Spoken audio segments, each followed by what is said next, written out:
আচ্ছা, তোমরা দেখতে পাচ্ছ এখানে ক্লাস 10-এর ব্যাচ 1 এবং ব্যাচ 2 এর সমস্ত ছেলেমেয়েরা এখানে উপস্থিত। তো এদের গতদিন ভূগোলে একটা অধ্যায় পরীক্ষা নেওয়া হয়েছিল। তো প্রথম যে অধ্যায়টা রয়েছে বহির্জাত প্রক্রিয়া ও সৃষ্টভূমিরূপ, সেই অধ্যায়ের প্রথম পার্ট অর্থাৎ বহির্জাত প্রক্রিয়া ও নদীর কাজ, সেই অংশটা পরীক্ষা নেওয়া হয়েছিল। তো সেই পরীক্ষায় মোটামুটি খুব ভালো রেজাল্ট করেছে সবাই, এরকম বলবো না। মোটামুটি ব্যাচ 1 একটু খারাপই করেছে, ব্যাচ 2 সেই তুলনায় অনেকটা ভালো রেজাল্ট করেছে।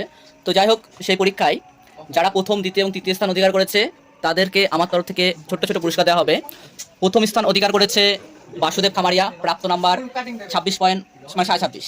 আচ্ছা, দ্বিতীয় স্থান অধিকার করেছে সায়ন্তিকা মণ্ডল, কত? 26। আর হাফ নাম্বার জন্য ফার্স্ট সেকেন্ড ডিফারেন্স হয়ে গেছে।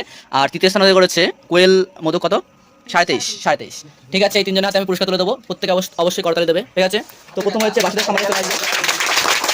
বাসুদেব খামারিয়া দ্বিতীয় স্থান, এই যে বাসুদেব খামারিয়া, ঠিক আছে। দ্বিতীয় স্থানে রয়েছে সায়ন্তিকা মণ্ডল, তৃতীয় স্থানে রয়েছে, ঠিক আছে, তৃতীয় স্থানে রয়েছে কোয়েল মধু,